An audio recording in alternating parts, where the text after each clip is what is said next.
lot of people go through life doing things badly. Racing's important to men who do it well. When you're racing, it's life. Anything that happens before or after, just waiting. It's lights out and away we go. It's a great start from Sebastian Vettel. We come up the inside. McLaughlin gets it to They run, but the Red Bull Racing man has got through. The champion's done the job. They're all gone. They're all gone. Tander's off. McLaughlin's off. Make room. Richard Petty and Dale Earnhardt. There's another 7-time champ. Jimmy Johnson wins his 7th NASCAR Sprint Cup championship.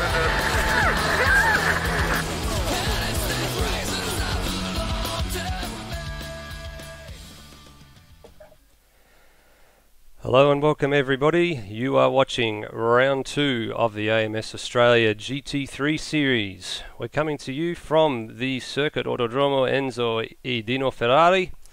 I know that's a mouthful. It's more commonly known as Imola in Italy, just a stone's throw 40 k's east of Bologna. I'm Nether. I'm in the commentary box, and joining me for the very first time in commentary in the AMS Australia series is Matt Williams. Matt, good evening. Hey Nether, thanks for having me.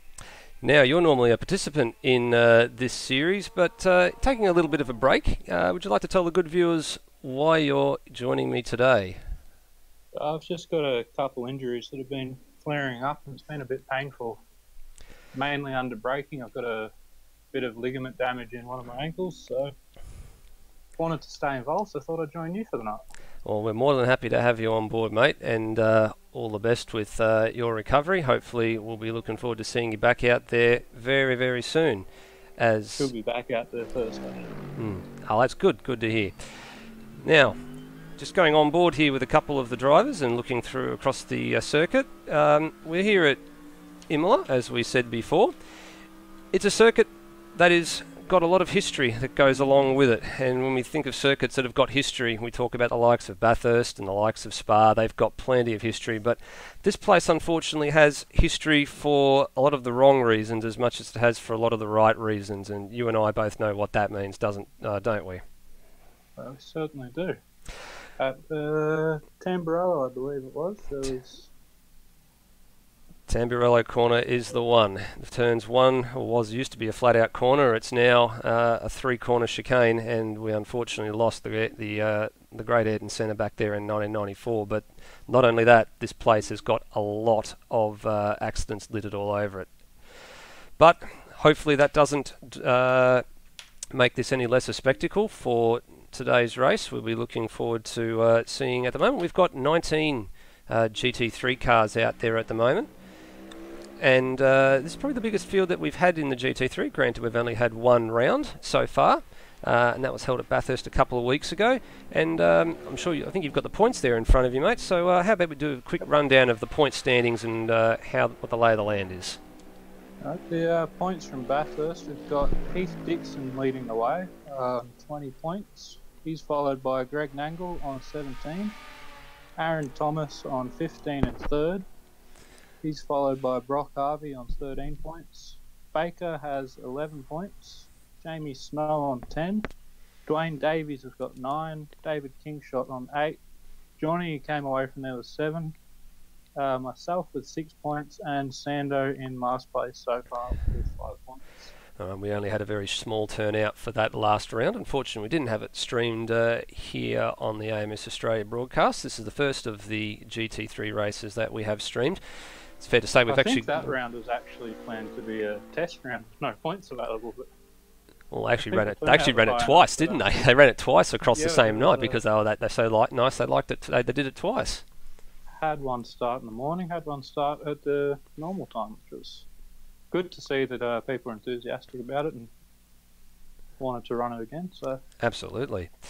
But moving into a more familiar time slot to most of our viewers, we're moving into an evening time slot here in Australia, even though the track is in daylight. It's at the moment it's just gone 9 o'clock Eastern here on Sunday evening, and we've just had time expire in the session for practice, and the man at the top of the standings at the moment in practice happens to be a newcomer, happens to be Stairs in an Audi R8 LMS.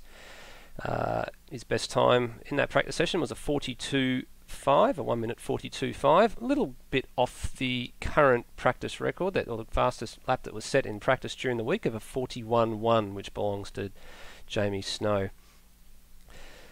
Well, it's a 15-minute quali session, and the drivers will have a handful of laps to set their best time, and then we'll be on for a 75-minute race. It's going to be a very close qualifying, I think. There's certainly a few guys that are very, very close to the top as we have a look towards the pit garages to see where everybody is. Here's Dwayne in shot from inside Dwayne Davies' McLaren. As we look through the field to see who is currently coming out to track. Actually, there's a little bit of a queue at the pit exit here as we cycle through to see. It's actually Stairs heading the queue. So Stairs is waiting for the green light to change. There it goes. And we are underway. The first few guys on track. We have Stairs. It looks like we've got a newcomer there behind the scenes too. Robert Bachmay is out on track. And we've also got Johnny following these guys out as well. So I believe they've got... I was watching Johnny at the end of practice, and the lap I saw, he had a big spin on, so hopefully that's not a sign of things to come for him. We have seen plenty of spinners as they struggle to get to grips with a green track. But it encourages you to push, Imola. So yeah, it does. It's a your first few laps, especially with the temperatures low, you really struggle to get it turned in. It's a track that's synonymous for being narrow and very, very fast. Even with the modifications made post 1994, it still was a very, very fast track. Still is a very fast track.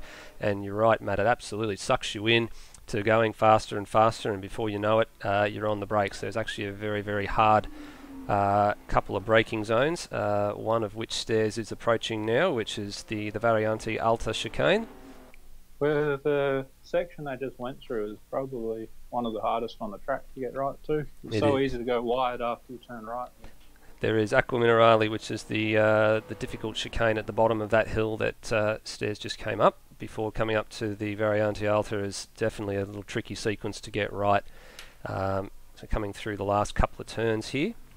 So what we'll do, if he decide, without putting the commentator's curse on him, is we'll go for a lap on board here from the bonnet cam with Stairs here in this beautiful Audi R8 LMS. He crosses the start finish line right about now.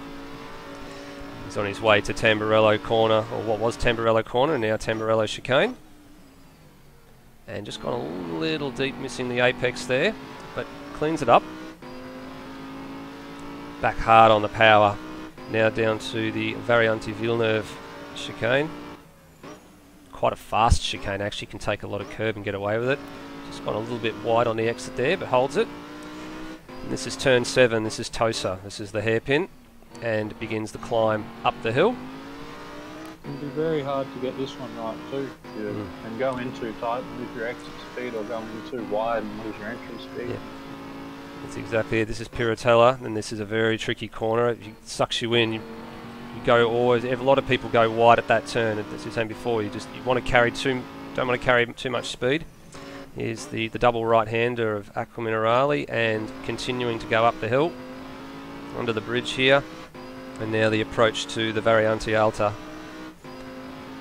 One of the hardest stops on the circuit, and probably the slowest of the chicanes. Plenty of curb, you can run it out wide here, just as Stairs does for us there. And now a very big high-speed run down the hill to the Ravazza corners, Ravazza 1 and Ravazza 2, both left-handers. Just had Jamie Snow pushing very hard on his out left, so trying to get the heat into those tyres. On the times. Yep. So Stairs exiting Ravazza 2 here, and the run now down the main straight, which is the Variante Bassa. There used to be a chicane just about here, but they've since straightened that part, and it still uses chicane for the MotoGP, and Stairs' best lap there pops up on the board for us of a 1 minute 43.9, almost a 44, just a shy of 44. And we will go out to the track and see who else is out there at the moment, because Stairs is retired to the pit lane, having set probably what is, I would say, a banker lap. Johnny's actually already surpassed that lap that Stairs has done. He's now done a 142.7, as you can see from your screens there. Johnny's time, I'd say, is more of an indicator for banker laps as far as they're concerned, but definitely got more pace in them out there. They definitely got more pace in them for sure. We've actually just looking on our timing screens. We've got Heath Dixon's got a little flame trailing on him on our screen, so he's on a hot lap, and he's actually has he gone to the top there by the look of it? No, that's Andy Thomas. Sorry, I do apologise. Aaron's just gone top. That's sorry, Aaron Thomas. He seems to be very consistent across the different classes we run. So what we're going to do is cycle through and have a look at who's on track, because there's a few people that we're watching on our timing screens. If you're joining in watching us on live races, this is another one of the men who's lighting up the timing screens at the minute. And Greg Nangle comes to the thing and he goes second with a 42.5. The next man behind him is Jamie Snow, and Snow to the top, 41.6. Now we're starting to get into business. That's still half a second slower than his best run in practice. It is absolutely still slower than the best time that he set in practice across the weekend. We've had a couple of servers up during the weekend, and as we said before, the best lap that he managed to turn in that very nice Ferrari was a 41.1. So he's pressing on here. It'd be interesting to see if anyone can get underneath the 41 mark. I'm not sure we've had anyone do that as yet. No, we haven't seen a 41.1. We haven't seen anything under a 41.1. But a few of them do practice offline, so who knows what they're hiding from us. And on top of that, we are seeing a number of guys debuting in the series tonight. We've definitely almost double the amount of guys in than we had for the first race at Bathurst. Jamie's on another lap. Sorry to cut across you there. Yeah, we're watching Jamie at the moment. He's actually just dropped 3 tenths. He was 2.5 tenths up at Sector 1. He's now 2.5, or actually nearly 3 tenths down at Sector 2. So losing a bit of time throughout the sector. Yeah, Baker is on a hot lap. Looks like he's down at Tosa at the moment and coming up the hill. So let's have a look. No, he's not, because he's just, as we cycle through. Sorry, he was 4th. He's now down to 5th as Matthew Schwass pops up there in another Ferrari into 4th place. But Baker's still pressing on. Here he is through Aqua Minerale and the drive up the hill. And one thing we've noted early on here, Matt, is that the Mercedes cars are very, very quick in a straight line, but the guys that have got a real handle on them are making it flow nicely through the chicanes, but some of the guys that don't have a handle on it are losing quite a bit of time. Baker's just lost some after the second sector, but Heath Dixon is on a fast lap. He is. He's coming up and he's to lost it at the sector 3 as well. Yeah, so a lot of guys seem to get a wriggle on and get a good first sector together, but it's that, as you were saying early on, it's that second sector that seems to be catching a lot of these guys out, and they lose whatever time they've gained. From the way into 8 to the exit of turn 10, really are fighting their understeer from the cars, because we've got big setup. Yeah. And there's Baker goes up into second place. He shaves nearly 6 tenths off his PB, but he's still some 4 tenths behind the leader at the moment.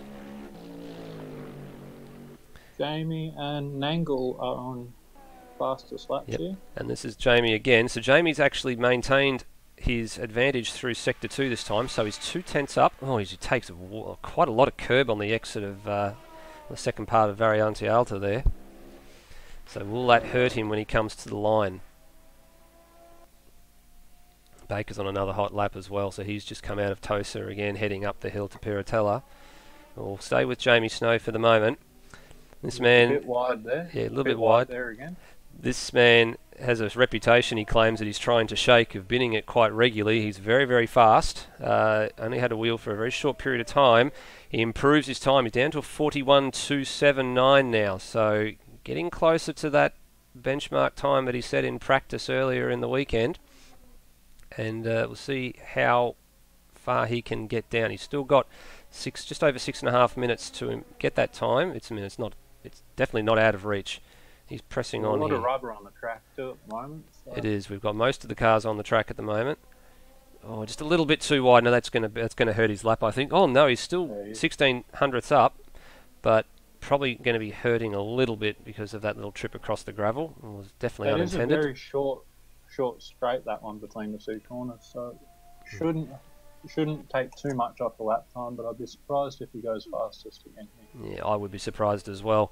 It is definitely a little short shoot there from the Villeneuve chicane is probably the fastest chicane on the circuit. There are 3 of them, and that is the faster thing. And no, he's gone wide there, so that's the end of his lap. He won't be improving his time there. Just noticed Aaron Thomas lighting up the screens again. He's had a very good first sector 1. And we're just watching him now come through Piratella and on the way through Akaminerali. He's got the lights on, so just to make sure that anyone ahead of him realises that he's on a quick lap. He's got a bit of clear track ahead of him, so shouldn't be in too much trouble. But he's dropped time here, so not that far away from his PB, but he's dropped time in that second sector. Everyone losing time in that second sector. That's what seems to be the killer. It's very tricky, especially with the front engine cars as it drops down. No, they just want to keep running wide. Let's have a look through the field and see who else we got. His laps through second sector as well. Yeah, Baker's was on another hot lap, but it's aborted his lap. And we see a few more people venturing out to try and get their lap. Just had some word through that one of our other commentators, Bagsy, just running a little bit behind schedule, so hopefully he'll make it here for the race. He was scheduled to be here tonight. Unfortunately, real-life commitments holding up his entry into the commentary box, but with a bit of luck, he should be here soon, hopefully in time for the race. Brenton Foley, who was very quick on Thursday in the V8 supercars at Simmons Plains, is down in 11th at the moment. Looks like he's struggling. He is struggling a little bit. 3.5 seconds off the pace. He did have quite a good debut race on Thursday night in the Supercars series. Had a great first half of the race, but just fell away in the second half of the race. And he'll be looking to make amends for that. He was generally right up the top throughout practice as well. He was, I think, first or second in pretty much every session we ran. So he was definitely in that top bracket. To see him down there. Definitely in that top bracket for quite some time in the supercars as well. So he was up there meddling it with the big boys, and unfortunately the big boys managed to get away from him in that race. Actually, just remind who was the winner on that Thursday night? Lewis Sweating. That's right. He just wasn't even close to getting to that night. He just walked away from the field. He lapped everybody bar like second and third place. So he absolutely stormed away on that. Night. The bloke in fourth is pretty good to not get lapped. That might have been me. That might have been you. Had to do a little bit of self-promotion there. Yes. Well, Foley comes to the line in a 45.3, so he stays 11th for the moment. We've got 18 runners. Only 2 of them are yet to set a time. Here's one of them. This is Voda. Now, Voda, unfortunately, was the subject of a post-race investigation in that V8 supercar race on Thursday night, and as a result of his indiscretion, he unfortunately misses the next V8 supercar race, which will be in 11 days, and it'll be at Phillip Island. Doesn't mean he can't partake in any of the other series, but he has a 1-race ban from the supercars races. But this is going to be his first lap, and we kind of expect him to be toward the back of the field. And that's probably not a truly representative time of 51.2. We've just had Cracker, I think. There you go, Cracker's just gone past him. Yeah, Cracker was in 17th. There we go, Tara's joined. There he goes. And yes, now Greg Tara has finally set his lap. He was the other man that we were waiting on for a lap to be set, and he's set a 52.8. So unfortunately at the moment, Greg Tara is the slowest of the runners in this session, but Tara has actually should have 2 laps. Well, he should actually probably, if he... Actually, he was the fastest lap before Jamie set the fastest time yesterday. So yeah, well, we're looking at our timing screens here from the weekend session so far, and he was holding one of the top 3 times. Actually, still is holding one of the top 3 times. There was a 41.6 was his best time. Sorry to cut across you. Jamie's up in Sector 3. Jamie is up in Sector 3. Here he goes. So Jamie is on a hot lap. He's coming out of the second Rivazza corner now. And he's run very wide. Runs a little bit wide, just kicks up a little bit of grass. Let's see how he goes. It's still saying that he's looking good to improve. Is it going to be a sub 41? No, he just lost it. Look how much time he lost just out of that little exit of Ravazza 2. It was 37 hundredths of a second. So we've only got 45 seconds left. Nobody really on a lap time that will put them at the head of the field. Look at the Stairs. He's gone back into the pits now. He's gone back into the pits. And Stairs has improved his time. Really comfortable. So Stairs with a 41.5, so that actually means that he now holds the second best time across the weekend so far. And Greg Tara is the man who has the third best time. Tara is now up to 10th. Let's see if we can. 3-0. Let's see if we can find Tara on track. So there he is. He's moved up to 10th, and you're right. He's just managed to get across the line to get another lap in. So anybody crossing the line now, or in the next few seconds, they will not have another opportunity to do another lap.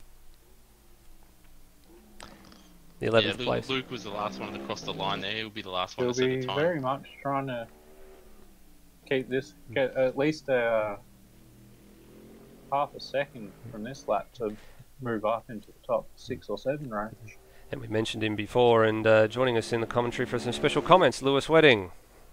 Thanks, guys. Sorry about that. I had to do some dishes and stuff, but I'm back now. A little bit of real-life commitments never goes astray, do they, mate? Yeah, that's it. So we're just watching Greg Tara on screen at the moment, late arrival into the server, currently holding the third quickest time across the weekend. He's currently in 10th though, and 43.0 is his best time, but he's already 4 tenths up on that time. Still 7 tenths down by the looks of it from the leader. So we just keep watching with interest. He's probably one of the ones we've actually just seen someone just dive up into second place. Aaron Thomas has actually just set a time that leapfrogs Stairs, puts him on the front row with a 41.4, so that's a very impressive time from Aaron Thomas. And Tara is 9th. Oh, just a little bit of a wiggle, and that might be enough. Will that cost him a little bit of time? Is there a penalty to pay for that? Driving to the line. What's the time? It's a 42.6, so he stays 4 tenths up on his PB, moves up to 7th. Heath Dixon has just left from somewhere in the top 5 or 6, so hopefully he makes it back in time for the race. Yeah, so Heath Dixon, the last round winner and the current series leader, has unfortunately dropped out of the server for a moment. Hopefully we'll have him back shortly. Agreed, we definitely want him to be right up there. One last thing you want is for the series leader to vanish unexpectedly. Not if you wanted the people behind him. Not even one of the people behind him, but it would rob us of plenty of action going on, I think. But the pole sitter, Jamie Snow, a 1 minute 41.2, so just a tenth and a half shy of his best lap across the weekend of a 41.150. Yeah, so he's pretty much maxed out his pace, which is what you want after doing all that practice, is to come in and get as close as you can, really, to your practice times in qualifying. Yeah, it's one thing is being able to replicate that consistently, isn't it? But we pretty much knew that was going to be a low fuel run, or those times were low fuel runs anyway. But now, one of the challenges with actually doing it in qualifying with all the cars out there too is it's got a lot more rubber on the track, so it's conditions you haven't actually driven in yet, even though they are better for setting lap times, but you're just not used to them, so the car just behaves a little bit differently, and it can throw you off a bit. We did see a few people just with a bit of a wiggle out of some of the corners as well, just struggling to put the power down. So I mean, there probably is some rubber there, but it's not probably quite all the way there just yet as the track evolves. Doesn't look like Heath's made it back. I don't see him anywhere. No, this is a disaster for the leader. So the series leader, has not made it back in time for the race start, and it's a rolling start too, which is even more problematic. Anyway, we've got a rolling formation lap behind the safety car, so let's take you through the grid and we'll show you who's lining up where. So here is the pole sitter, Jamie Snow in a Ferrari 488, and alongside him we've got Aaron Thomas in the Drive Go-Karting BMW Z4. Going back through the field, we've got Stairs in the Apex Rear Wing Motorsport liveried Audi R8 LMS. Greg Nangle starting alongside him in the it's in the BMW, the Mercedes AMG, and we've got Baker also in the Mercedes AMGs in that yellow one there on the right of screen. We've got Matt Schwass, another Ferrari 488, one of the newcomers to this series in the last week or so. Nice clean racer. We look forward to seeing what he can produce. Greg Tara, another one of the Mercedes AMG runners. He starts 7th.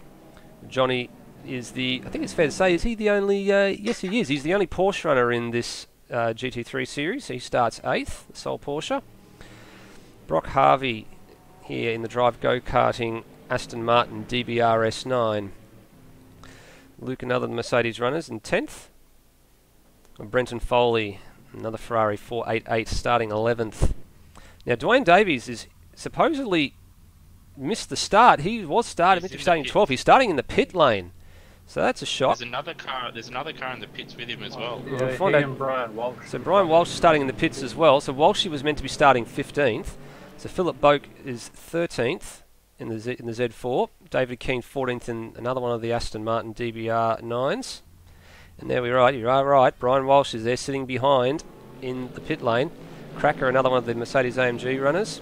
Here's Voda, one of the 2 Nismo GTR entries. Corey Ott, starting probably well back compared to what we've seen him in some of the other races he's been a part of. He starts 18th and last in the Audi R8 LMS. So, 2 guys missing the starting formation lap. They will start from the pit lane, and unfortunately they'll start a full sector behind as well.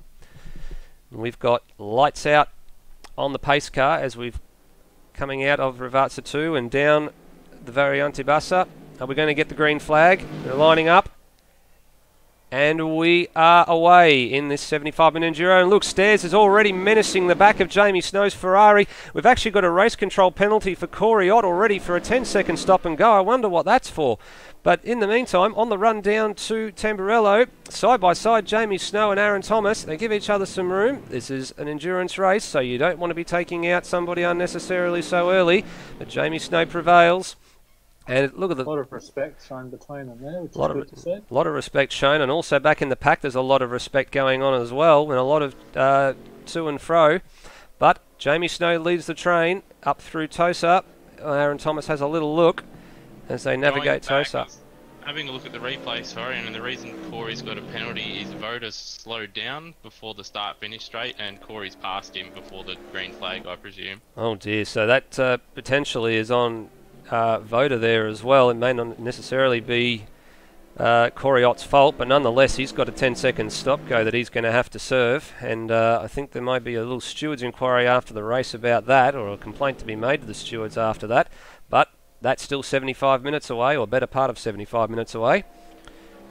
Yeah, if you're going to get a penalty, you want to get it at the start. You've got plenty of time to make it up for. That's right, and also you've also got factors in like pit strategy and safety cars, and all of that potentially could happen, and that'll all come back to you even though your penalty's been served. I think that's what Corey's going to hope for, is that somewhere along the line he's going to get the benefit of a safety car.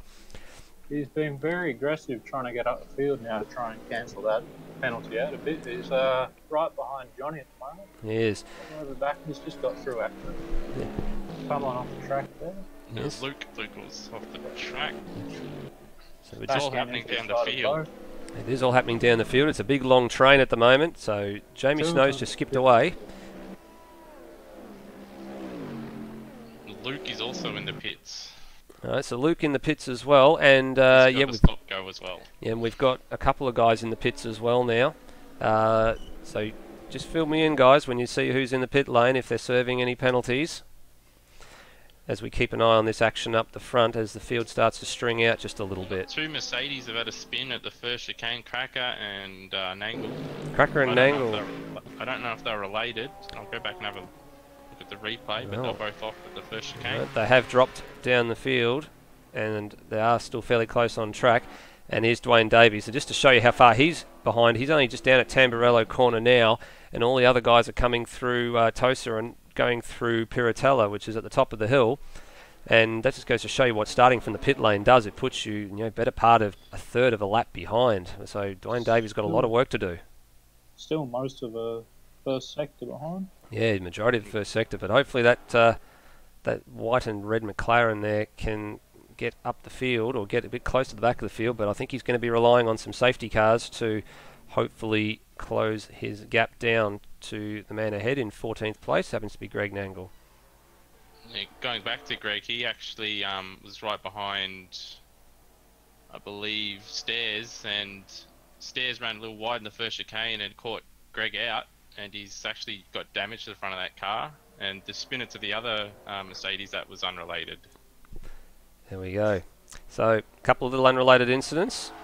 And Greg's actually parked it out on the track at the moment. So Greg's parked on the track. Yeah, there he is. We're just seeing him in the back of shot here. He's just between Acqua Minerale and Variante Alta, and I think he's just vanished. So I think that might be he might be gone. He might be out of this race. Is that, I've got yellows flashing somewhere. Is there a safety car, or is it just yellow, we've got it, local yellows? We've got a yellow, flashing yellow. We've got a safety car. All right, so we have got a safety car, and the safety car is out on track. It has picked up the leaders as they come out of the Tamburello chicane. It's very good news for Davies and Coriot, who both had.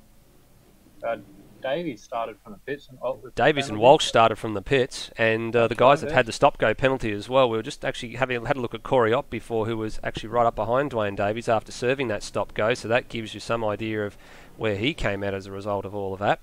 But yeah, Luke also had an issue, and he's pitting again. Yeah, so he's gone back into the pit. Probably not a bad idea to be pitting at the moment. The pits are not closed, I believe, so some of these series we run, the pits get closed for the opening safety car lap, but we don't seem to see the pits being closed at the moment. And this is a bit early for... Yeah, this is a bit early for the safety car to come out for anybody to make any meaningful strategy plays. It's going to be expected to be a two-stop race, being 75 minutes, but you know, safety car will throw up a variety of strategies if it comes out again, but probably a bit early for anybody to make a two-stopper work this early. Sorry about that. I was watching Luke come into the pits and had a green flag up there, so I was a little bit confused. A little bit confusing, very early in the race. And we're just watching the track map as well. So the 17th place man, Luke, has actually just come out of the pits and he's on his way through Tamburello chicane. So he's got a little bit of catching up to do, but I believe the safety car's going to do at least one lap. Actually, probably should do another lap as well. So yeah, it normally does 3, I think, minimum. Yeah. So it'd have the first one and then a second, and then it would come in on the third. Yep. So it's a very long track too, so it's quite easy to catch back up when everyone's going that slowly. Yeah. So with normally a minute 40 odd lap will probably turn into a 2 minute, slightly over 2 minutes lap behind the safety car. So all the meantime, the laps will be ticking down, and the time will be ticking away. So it means less time to make your move, but still a long way to go. It's a good time to save fuel too. I see a lot of runners in the higher gears, but there's still some that are travelling around in third gear, so they'll be wasting fuel. Some of them will be wasting fuel if they're travelling in a gear that high, but I've seen it before as well, where some guys tend to try and run in the high gears to burn off a little bit of fuel and make a particular strategy call work. You're right, the idea is probably to save fuel and see if you can, either short fill at your next stop or go a little bit longer in a stint if you're battling with somebody and you can make the tyres last. But I have seen an inverse before, and this is one of the things that some of the ARW guys have tried in some of their series, is to burn fuel behind the safety car in order to get away, especially if they've filled up with an expectation of getting to the end of the race and want to burn off some fuel so they're not carrying any excess weight toward the end of the race. But it's very rare. In the race, though, what you want to do is just make sure you can keep running to your strategy as best as possible if there's no clear way to gain an advantage from the safety car. Yeah, and we've also seen that some people are probably looking to split their strategies or split the race into thirds with a two-stop, and some guys looking to do some stints that are a little bit longer and then a shorter one in the middle or a shorter one at the end, depending on how their strategy plays out. Some people will have to adjust their strategies on the fly. Now Luke is coming through, or just on his way to the Villeneuve chicane at the moment, so he's going to catch the back of this train before the end of the lap, so that's a good sign. So everybody that either had a penalty or has managed to have to pit for some reason will get behind the safety car at the back of the train and will all be up to speed before the end of the safety car period. We've only got one DNF at the moment. It does happen to be Greg Nangle, unfortunately, so he's out of this race, having only completed one lap officially in the books and stopping between Minerali and Variante Alta on lap 2. No incidents under the safety car this time, which is good to see. It's a welcome change from what transpired on Thursday night in the Supercar Series.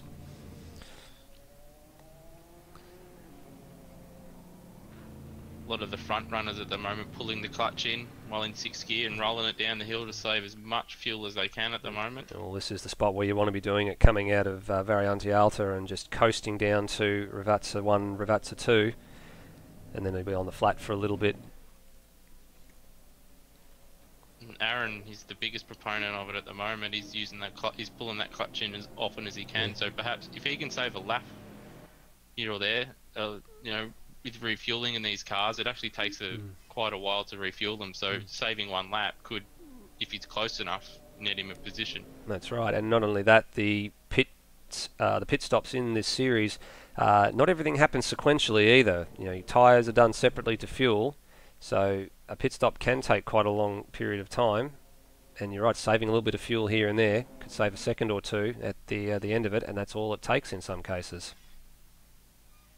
And with the staggered, obviously, pit stops with the tyres and fuel changing at you know, different times, it also, you know, when do you change your tyres? Because it does cost you time to change tyres. So at the first pit stops, it'll be interesting to see if everybody either keeps the same tyres they have or changes them as well. Well, we're just looking back through the field just to see if everyone's starting to close up. We have noticed a couple of gaps forming as people, you're saying, pull that clutch in, try and save a bit of fuel. But everybody seems to have caught back up now, which is good. And we're just waiting for the safety car to finish this lap, and with a bit of luck, we will be back to racing again. Well, gentlemen, you've both had experience racing with a lot of these guys in some of the other series that run. We've got the Super Series for Porsches, the Supercar Series, and also the F3s. Who do you think's more suited to these cars? Who do you think is the man who's going to either come through and take a win or deliver us a surprising result tonight? I haven't done too much running. Obviously, I've done a bit of running with Snowy up front, the races I've been in. So he's probably, and obviously leading now, he's probably in the best position to win from what I've seen. But obviously, Thomas, he's been alright when I've raced with him. GT, he's been pretty competitive too. So even though he's down at the moment, Baker's shown glimpses of pace. So there's a few guys there that can compete. In Foley as well. He did really well in the supercars the other night. So yeah, I'd have to say Jamie and Aaron are probably the two, not just on track, but the two best placed to win the race. Aaron's very adaptive to different kinds of cars, so he could come through at any time and be able to take the win. Baker's been very good on pace. Yeah, Baker's a former series leader in the supercars as well, so you're right, he can be right up there. We've seen Greg Turra do very well in a few races of the Super Series, excluding Monza when he had a bit of an incident with Hopper. Yeah, he did very well at Goiânia as well. Lights out now on the Camaro safety car, so Jamie Snow is in control of the field. He'll have to wait till he gets the green flag. There he goes. And hopefully he can stretch away here. It's single file, restart all the way up and down the field as they cross to commence lap number 6. We've got Dwayne Davies has been issued with a 10-second stop and go penalty, so that's another hard luck story. Again, at the restart, getting a penalty. We saw that at the start of the race where a stop-go penalty was handed out to Corey Ott, and having to serve it under green is very, very painful. Yeah, I'm just going to go back. Oh, we've just seen Johnny's gone wide. Johnny's gone very wide at Tamburello, and we'll just even cycle back to see what's happened to him. And he's come back on in the midst of a pack battle. Down in 15th place now. There he is. He's okay. What's happened to Dwayne? There's actually been an accident just prior to the start at the pit entry. David Keane and Boak have collided, and both Cracker and Dwayne have passed him. So yeah, we just saw David Keane take to the gravel on the outside of Variante Villeneuve as he navigates Tosa now. He looks like he's carrying some damage. He's well off the pace, well off the back there. And Boakey as well, well off the back as well. So you're definitely right. Something has occurred back there. And couple of guys carrying a little bit of damage. Snow. Someone was travelling slowly, and that's forced someone to check up. Yep. I think. Yeah, Voda once again he's very good slowed at coming down. to the So field. Voda involved in another incident again, so he's Yeah. not having a good run of luck in the last couple of races. Voda he might be up before the stewards again. Here's Snowy out front. He's being hassled here by Aaron Thomas on the restart. Thomas goes a little bit wide, takes a bit of the gravel trap, and that just gives a little bit of breathing room to the Ferrari 488 coming across the start-finish line to complete lap 6. And sets a PB there of a 44.1 for a race lap. It's not too shabby. So they'll have the hammer down now. They've got to try and find out how to make their strategy work for them. That safety car's thrown up a curveball. And what's it going to do for their strategy? Well, there's a little bit of... just noticed a bit of something bouncing across the back there. Matthew Schwass, who's normally Schwass is normally a clean driver. He's noticed a little bit of something just flicking up in the background of the camera's shot. Swatter's just rejoined and just safely managed just to get out ahead there of Cracker in the Mercedes, but he'll have a Mercedes in his rearview mirror. Just had a little spin there at Varianti Tamburello. Yeah, Luke's just behind here in the other Mercedes as well, a little bit of a wiggle. We're just watching the battle pack. We've just seen, looks like Voda just gallivanting across the gravel trap on the exit of Villeneuve again. Corey Ott and Greg Tara, they're side by side. And Corey's got the position. So Corey's just moves through, and here we go again on the way to Akminarali. Greg's having a look on the outside, but there's no passing there, and he just has to settle and fall back into line. So Corey Ott in that silver and black Audi R8 LMS gains a position and holds it quite nicely here on the run into the chicane at the top of the hill. Johnny's looking for a way through on Luke at the moment. And a couple He's of guys. very good at coming back through the field, Johnny, when he's made a mistake. So hopefully it won't have affected him too much going on there. Well, benefit for Johnny is he's got plenty of time up his sleeve to get himself back into contention. We've actually got a couple of guys that I'm watching on the map at the moment that are setting some PB laps, and there you can see it. Jamie Snow with a 43.4 sets a PB for himself, and the race fastest lap as well. Corey Ott's harassing Brenton Foley. He had a beautiful slipstream down the straight. Is he going to have a go at him here into Tamburello?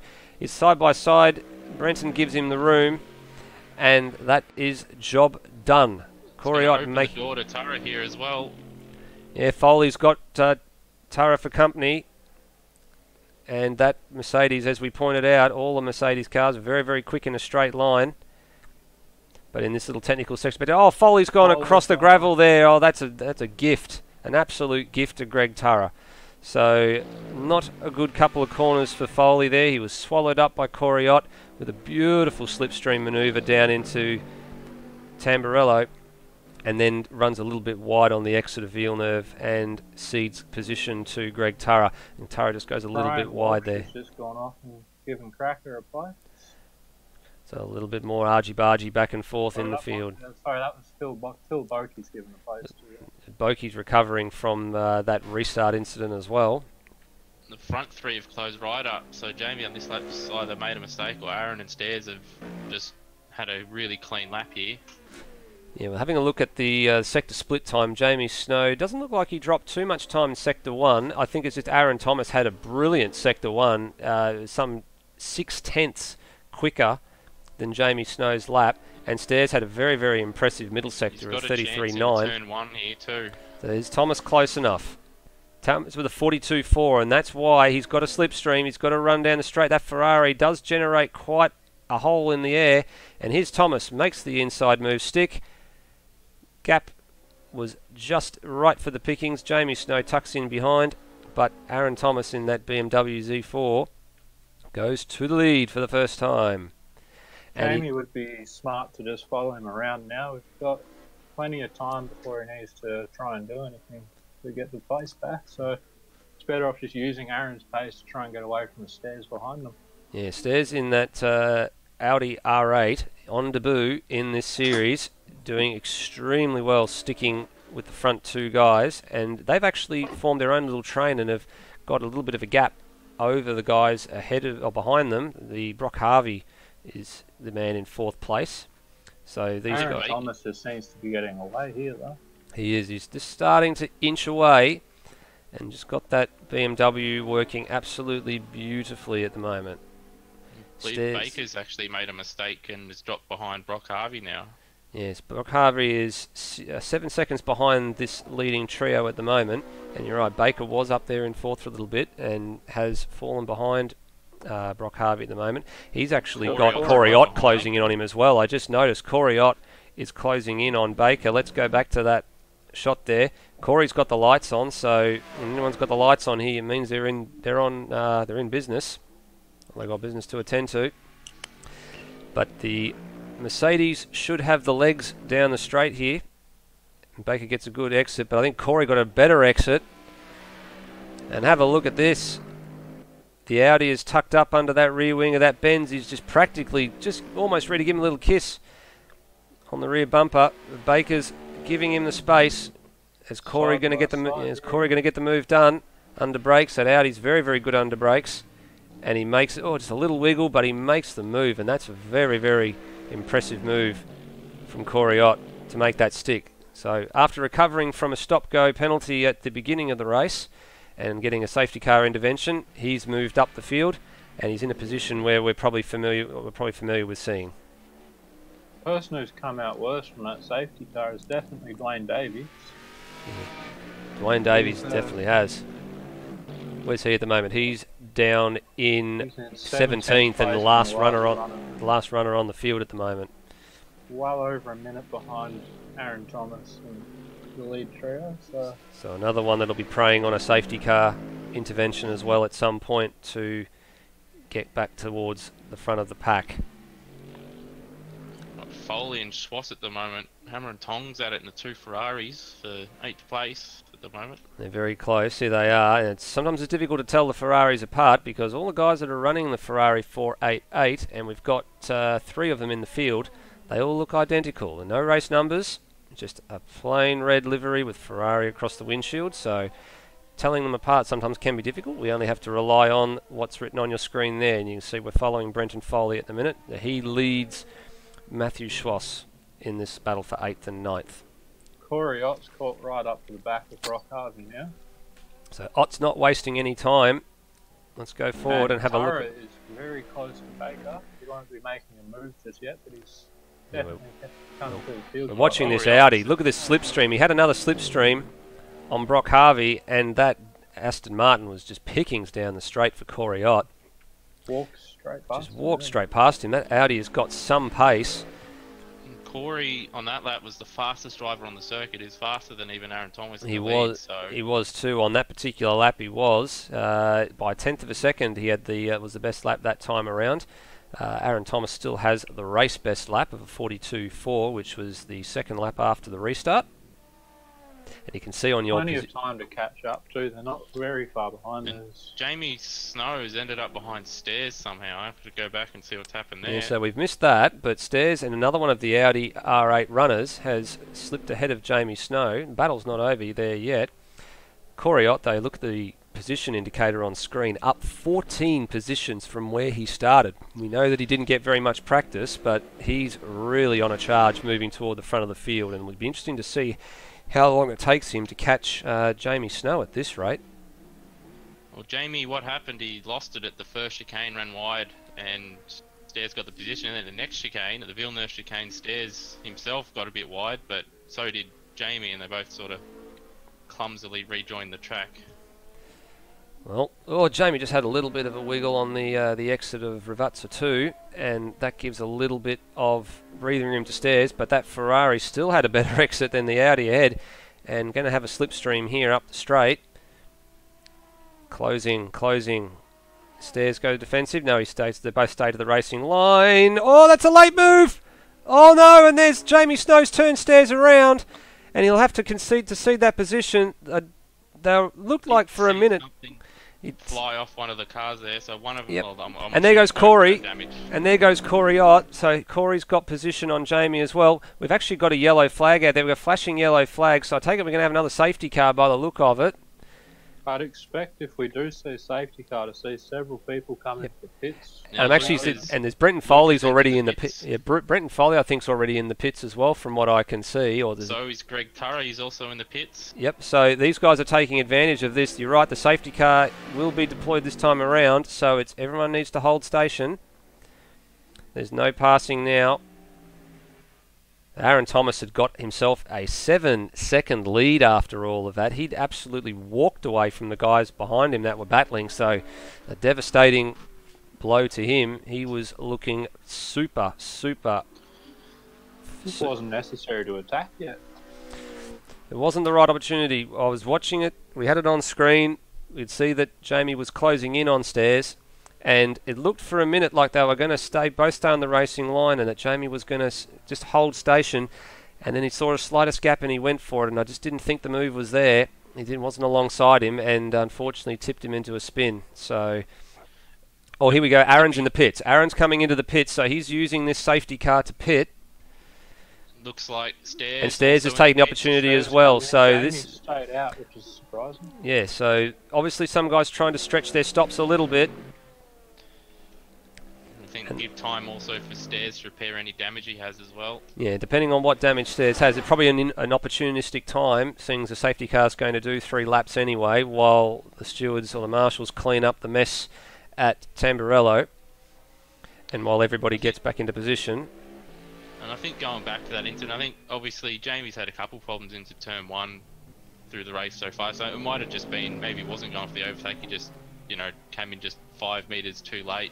Yeah, and just had nowhere to go. It's very possible. The slipstream is very powerful, as we've seen down the main straight, and a number of guys making passing manoeuvres into turn 1, but the thing that a lot of the guys need to remember is when you've got a slipstream, you're travelling at a lot faster than you normally would be, so your braking zone needs to be brought forward a little bit more just to make sure you can stop in time for that turn, and maybe in that little incident possibly didn't happen.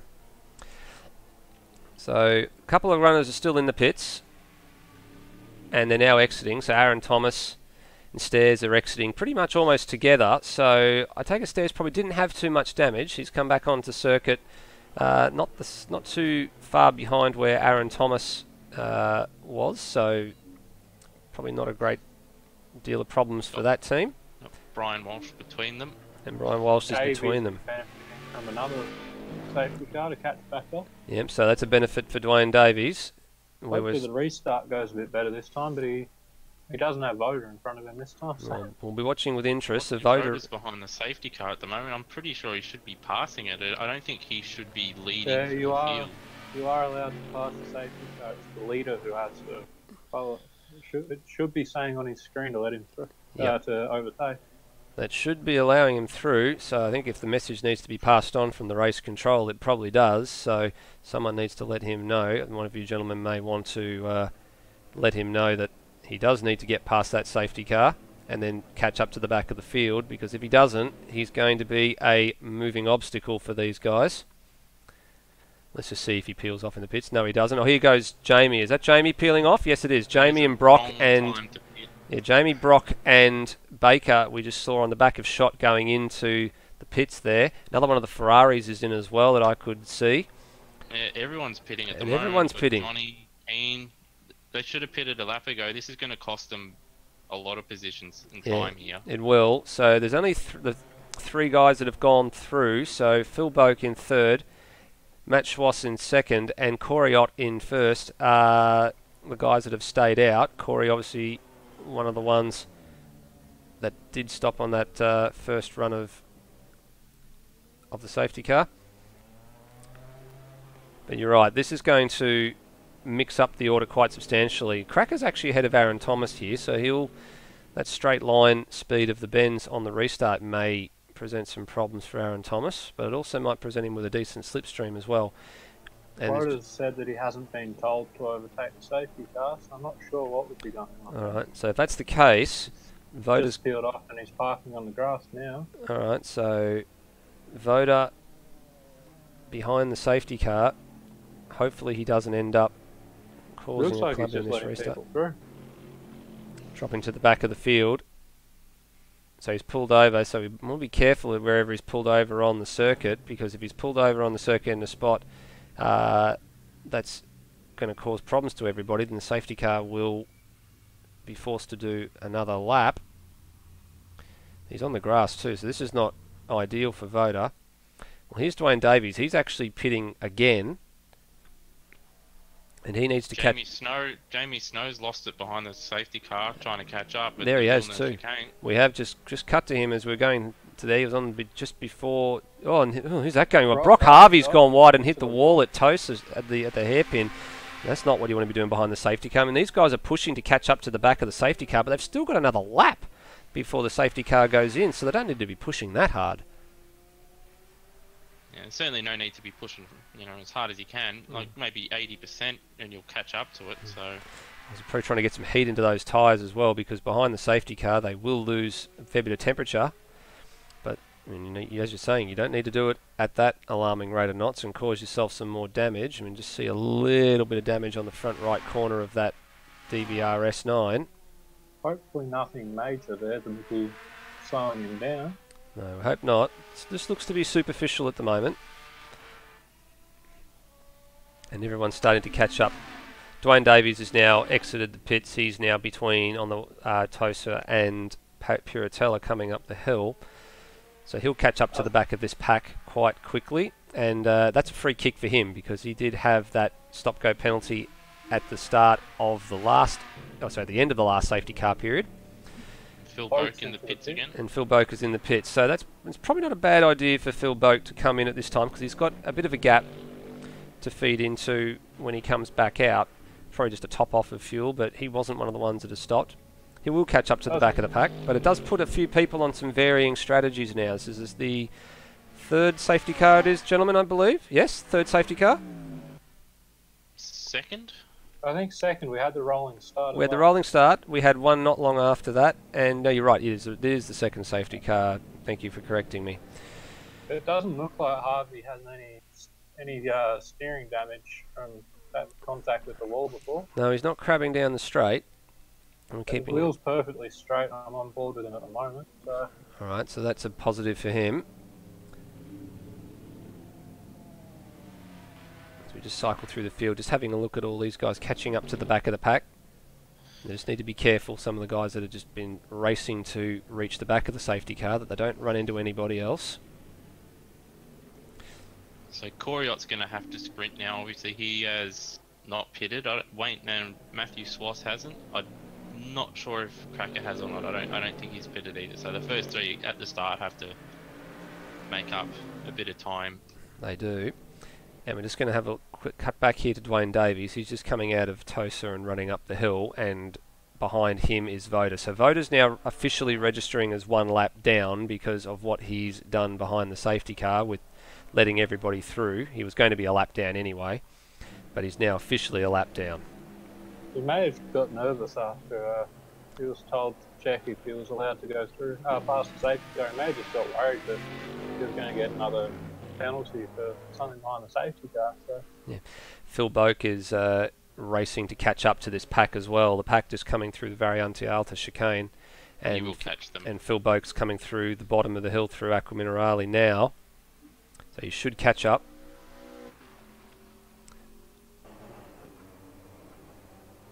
Now Voda, we've just noticed, is just ahead of Phil Boak as well on track, but he is obviously a lap down. But he's slowing down here to let him through, I believe. Here comes Boak now. All right. Sorry, I was looking at Brian Walsh there. Lights are out. Lights are out on the safety car, and we know the green light comes very quickly. And waiting for it, and here we go. Oh, we've had another penalty. Aaron Thomas has been handed a 10-second stop-go. Stairs has got a 10-second stop-go. So what on earth has happened there? They passed before the green flag. Yep, that's what it was. They're both looking to pass people, and obviously they've just timed it too early. Dear oh dear. So having the run, very easy to get caught out by that. They probably had a run and thought that they were doing the right thing and had a bit of overlap, but unfortunately the overlap was a bit too much, and they've both been slapped with stop-go penalties. So Stairs will be fuming because was turned around by Jamie Snow, and Aaron Thomas will now be fuming because he pitted at the wrong time, and now he's going to have it all to do. Corey Ott, though, plays into Corey's hands now. It does, and he's shot out to a 1.3 second lead. He's really got the hammer down. Foley up 4 places as well. Yeah, Brenton has moved up the field. Corey, you can see there on the screen now, he being the race leader, up 17 positions from where he started. It's a phenomenal vaulting up the order. Here's Matt Schwass. Oh, it just takes a couple of guys taking a bit too much curb through Variante Alta and just hampering their lap time as well. And all the meantime, it means the man at the very front just continues to walk away. Now, the cog on your screen with a spanner and it indicates that Matthew Schwass may be coming in for a stop here, and if he's doing it under green, that's a problem, but no, he's probably going around again as he Stairs and Aaron Thomas ducking off in to serve their stop goes. So this is going to be painful for these guys. Here they are. We're watching them on screen as they come into the box. So they arrive together, and they'll leave together, but they'll be right at the back of the field. Just to go to show you, the lap under a safety car is about 2 minutes and 40 seconds. So it's about a minute slower. About a minute slower than what the lap times are normally. Let's just see where these guys come out. So Stairs will be 15th. Aaron Thomas will be 16th. I keep saying Andy Thomas. Why do I keep saying Andy Thomas? I don't know. Aaron Thomas it is. I'm sorry, Aaron. And they've come out now, and the rest of the field, Philip Boak is on his way up to Tosa, so they are the better part of a full sector behind as a result of having to serve stop-go. But those guys are quick. They'll probably start to rein in the gap, but they're going to need another safety car, as we keep saying, to get position back. Jamie Snow is looking for a way through on Baker after his crash earlier. Yep, so as a result of the pit stops, Jamie has gone from being in the top 3 to being 6th, and he's got a yellow Mercedes AMG ahead of him. Just look how many guys are taking so much curb. He got very lucky with the safety car game. He did get very lucky with that safety car, that it hasn't hurt him too much. Through Ravazza 1, Ravazza 2, and now on to the main straight. Try and start another lap. Baker's got a good run on Greg Turra here. He does. Greg Turra's also got a good run on Brenton Foley. Yep, so the two Mercedes cars, Baker to the inside of the track. Is he going to get 2-for-1 special here, Baker? Is he only going to go for the first one? This is going to be a little bit tight. He might just take the one position. Oh, Brenton locks up a bit and has to take to the gravel across the chicane. You have to watch the rejoin, and that's a very safe rejoin from Brenton Foley there. And Baker did end up getting a 2-for-1 special on that, unfortunately, with Brenton going across the gravel trap at Tamburello. And he's actually shot up on our timing screens as one of the quicker guys at lap around 2, Baker. You set a good lap of a 43.7, but Corey Ott out in front's in a class of his own. 42.8 was that last the last lap time around, and not that far off his best lap either, only 0.3 away from his best lap. 3.5 seconds away from Matthew Schwass as well. He is at the minute. Doing very well. We're just staying with this battle with Baker and Turra and Snow at the moment, because this is not over, and even though there's still 38 minutes left in this race, these guys are probably very well matched at the moment. Baker just goes a little bit shallower line defensive, just took a bit too much curb there, but the other guys followed him as well, so they all stay in position. And Baker took quite a lot more grass than probably he should have on that venture through the chicane. Greg Turra is very close to losing it himself. Jamie up the inside. Jamie sent one up the inside and managed to make it stick at Ravazza 1, so he's keen to try and get back onto the podium. Baker's just skipped away a bit here, but Greg's got another slipstream on the Ferrari. It's the biggest problem with the Ferrari. It's one of the slower cars in a straight line. It is. The Mercedes is the fastest. It is. We know the Ferrari handles well through the technical bits, but that Mercedes AMG power is just so good. Although Jamie manages to hang on here, look at this. This is very good respect, and unfortunately Jamie had to give up the chance to make the overtaking move happen there because Greg was just far too Johnny strong. and Brock behind him are side by side. Yeah, they are. And here's Brock having a look down here into the Villeneuve chicane. Johnny gives him the room, and that's a very, very well executed manoeuvre by Brock. And look who's behind him too. Brenton recovering as well, and he's he just gave Johnny a little bit of a tap through the chicane there. Johnny took a little bit of grass, so Brenton's looking to make amends for that trip through the gravel trap at the first chicane on the last lap that cost him some positions. A couple of guys setting PBs at the moment. Luke's just popped up for a PB of a 146.1. Stairs at the moment, trying to get through Cracker and Brian Walsh. He's got Aaron Thomas just behind him. They're down in 14th and 15th. So those guys have swapped positions since they came out of the pits. So Aaron Thomas back ahead of Stairs. It was Stairs ahead of Aaron Thomas when they came in to serve their penalties. And as you can see here, Aaron Thomas is battling with Cracker. I think actually Aaron Thomas has now fallen behind Stairs, so according to their timing screen. So let's see if we can get a handle on what's happened there. Looks like he's just made a mistake somewhere. Have a look in through. They've been coming through lots of slower cars, so it's just they have got caught up somewhere with someone. They have. His sector 1 time for Aaron was very, very poor, and so he's obviously made a mistake somewhere there. He ran wide at the exit of turn 3. He had to avoid a slowing car, and that allowed. Now we're going to be careful here because Stairs is looking to find a way past. I believe this is Voda, who's on track at the moment. Getting the blue flags. He should be getting the blue flags, but look, Aaron Thomas is caught right up to the back as well, and he's got the slipstream out of that turn, and now has to duck back in, try and get another run at it. That Nismo is actually surprisingly quick in a straight line. The Audi's struggling to match it. Aaron's got an inside line. This could get messy. Stairs is looking for a way through, but it doesn't look like there's a way to pass. And they've all gone through the gravel trap. That was messy. That was very, very messy. And here they go. They've finally gotten past Voda. So they'll both be fuming under those visors because that was not necessary. Voda probably should have realised what was going on and just given those guys the positions. But unfortunately, they all took a trip through the gravel at Tamburello. We've got Greg Turner right behind Jamie Snow, so Jamie's gotten past somewhere. Looking through the field here, and a couple of the guys in the mid-pack have started to string out. Brock Harvey's managed to break the shackles on Johnny and get going through Vatsa 1 and 2 here.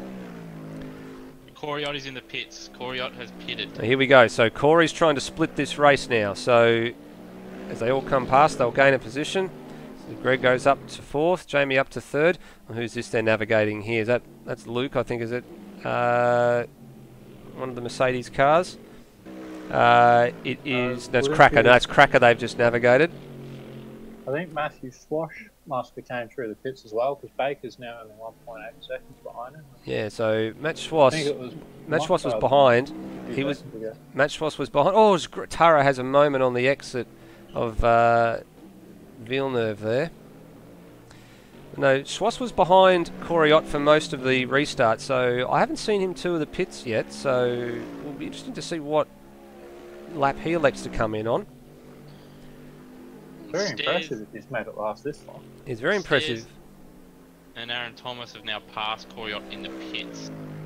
So now it's up to, can they stretch it out or will they have to pit again? Well, that technically does put them on the same strategy, I would think, as well, because those two guys did elect to pit under the last safety car, but then they were handed the stop-go penalty, so they haven't really lost too much time as a result of what's been going on there. But if Corey can stretch it out and not pit again, he'll be in the box seat here.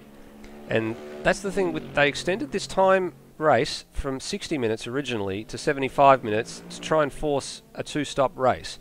Now, with the intervention of the safety car twice already, that possibility for a one-stop has now been brought back into the picture, and that's why we've seen Corey duck in around this time. Now in the pits as well. So Schwass is now pitting, and probably a sensible move. He's probably looking to split this race as well.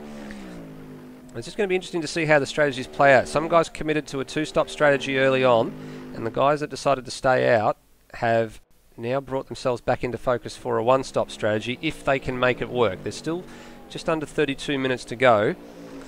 It'll be interesting to see if they can make this work. Jamie's brought himself back up to second place. He has brought himself back up to second place. Baker is the leader at the minute. On track too. He was that time around. And he's got Baker, the man ahead of him at the moment. Another 3/10 in the first sector as well. Just a little bit of time here and there. And Baker's just trying to be smooth. We know that that Mercedes is good in a straight line. Just through the technical section is where it struggles. It's just we need a little bit more from it to make it stick. Brock Harvey and Johnny are side by side at the moment. Sorry to come across you like That's that. all right. We can see it from the timing screens there that they are very close. Let's have a quick look. Oh, there's just a little mistake from Brock on the exit of Piratella, and Johnny sweeps through. He just made it up the inside and ran off wide, and then Johnny back through. This is very good race. Got another chance here in the chicane. Yep, so Brock's going to look for another shot here, and he's actually got a much better drive off that turn, but the problem is he's on the outside. Johnny gives him the room, nice and clean, and Brock just has to fall in behind there. Johnny's very comfortable running side by side with someone else. In the Super Series at Sandown, he did half a lap side by side. And yeah, I was commentating on that race. I remember it very well. Oh, Johnny's just gone way deep at Ravazza 1, and all that work has been undone. And he comes back onto track, and it's just a local yellow, and we've just got to be careful here because Cracker off in the background there too. Cracker went off in the background as well. And behind him now, Brenton Foley probably has a little bit of a sniff, but he's not close enough to make it stick. And the old commentator's curse strikes again. Here we are putting heaping praise on Johnny, and there he goes. Compliment anyone from the booth, can you? No, we've had this discussion many a time in our broadcasts with Stairs and Madbird and Bagsy, who are the other regulars, and we find more often than not, as soon as we put a little bit of praise on somebody, we put the moz on them.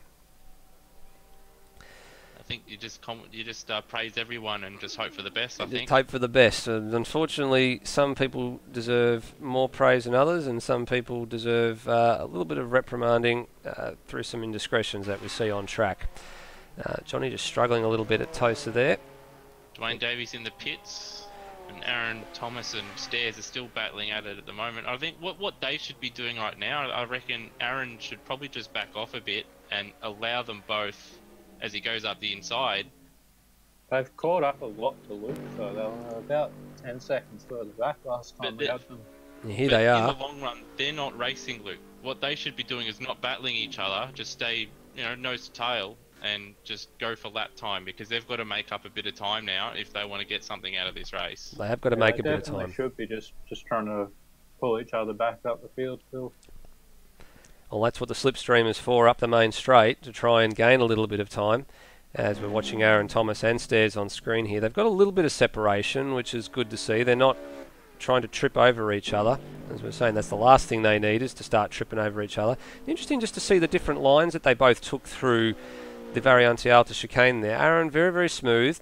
Didn't take too much curb, just a little bit of wheel on the curb. Stairs a little bit more aggressive, and as you can see, just dropped back a little bit as well. So, again, this a debate about driving styles, and the guys that are driving a little bit more smoothly seem to have the much better exits and can just seem to pull away when they need to pull away, and that's what Aaron has done quite consistently throughout this race, is just hit his marks, just take not too much curb, just enough to get through and not slow himself down. And we've had a change for the lead as well. We have had a change for the lead. And that lap around, Jamie Snow said a 1 minute 42.9 that lap around to Baker's 44.9, so a full 2 seconds faster, and obviously that's where the damage has been done. Jamie's just had a massive run on him somewhere, and we've had a change for the lead. Yeah, I went back, had a look, he got him into the first chicane there, just had a good run. And that's where we've seen a lot of the passing manoeuvres made tonight, is into that turn 1, 2, 3 complex coming down the main straight. The slipstream is just so powerful. It's a big contrast, the slipstream in these cars to the Super Series cars, where the slipstream is almost non-existent. And down the field, Corey Ott, fastest car on the track at the moment, so he's trying to claw his way back. He's trying to claw his way back. He's Looks like, currently down in 12th place.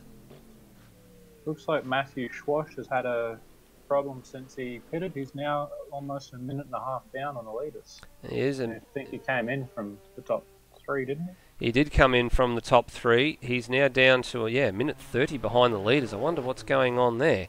But mind you, the only thing we probably need to see play out as well is a lot of the guys that are up the pointy end of the field probably need to stop again. So it'll probably come back to these guys within the remaining 26 3/4 minutes that we have left on the clock. But he Looking does. at Schwass's laps times, I don't think he's had a problem. It's just he's pitted, and I think that's all it is. Let's have a look at some of the times that he has been doing. If we pull him up on the timing screen, and you're right, there was a 1 minute 56 lap in there as well, which probably would have been his out lap. But the lap after the out lap was a 46.3, so dropping a fair bit of time after the pit stop is not ideal. You want to have a decent few laps. And we've got Greg Tara in the pits. So Greg Tara in the pits, so this will probably be his last stop and before the end of this race. Look at Corey Ott. Look at that for a lap time. His fastest lap, a 42.4. And has he taken over the fast lap of the race? Yes, he has. So that is the fastest lap of the race. Got the leaders lapping Dwayne Davies at the moment. So Dwayne Davies down there in 15th place. And here we go. Matt Schwass has got a run on the Nismo car here of Brian Walsh. And makes the pass look easy, well and truly before the first turn. So a nice simple manoeuvre for the Ferrari driver. Stairs going at it right now as well. So let's come up the field and let's have a look. Stairs is right under the rear wing here of Luke. Aaron Thomas has got past. Oh, was there a little tap there? Was there a tap there? Because Luke went spinning across the Variante Alta chicane. Stairs was right up underneath the rear wing of that Mercedes. And I couldn't see if there was contact or if Luke did it all on his own, but that was a nasty, nasty little accident for Luke. Doesn't look to be any damage to the front of Stairs' car, but Luke is not going anywhere at the moment. So Luke is no, Luke. he lost it on his own.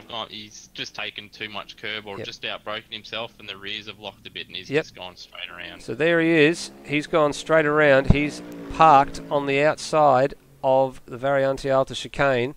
I don't know if he's trying to get himself started and going again, but that could very well be the end of his race. It's just a local yellow at the moment, which means no passing into the Variante Alta chicane. We've got Voda and Aaron Thomas have made contact as Aaron tries to lap him. And here we go, and Aaron's flashing him as well. And Voda's got the lights on, which doesn't really mean anything for Voda because he's got nobody's trying to overtake. Here's Aaron getting a run on the inside on the run out of Tosa, and that should be on him too. should be job done. You don't want to see that. The lap car's just moved over on him there. No, that is definitely not on, and I think there's enough evidence to suggest that Voda's going to be having a very lengthy chat with the stewards after this, because he's had a few indiscretions in this race. We've already seen slowing on the start. We've also seen that incident and a couple of others as well. And the next man that Aaron Thomas is trying to lap is Philip Boak here, also in one of the BMWs. Position. Is that for position? Sorry, I apologise. That is for position. And just looking through the back there, Stairs is also now trying to find a way past Voda as well. And he'll get him down the straight here on the run to Ravazza 1. So that's a little bit a better pass compared to a bit easier for Stairs than it was for Aaron. Yeah, much easier for Stairs to try and make that manoeuvre stick. Well, from a racing point who have we got to just gone? I think, we've had Phil Boak go round. He was on the grass. You can see there's grass on the front tyres there. He stopped in the middle of the circuit. Can he get that thing turned around? No, he's retired. Stairs has gone into the pits. And Stairs has gone into the pits after that. Him, so I hope that was intentional. Yeah, we hope it was intentional. Or the Audi needs to stop again. It's a pit stop, so I was about to say I hope they don't have No, he pitted on his own there. I was hoping that they didn't have to pit again because Corey is not far behind. He wasn't far behind Stairs or Aaron Thomas. He's made a lot of ground up. Gentlemen, just have a look for me at Aaron Thomas's car. You did say that he made some contact with Voda before.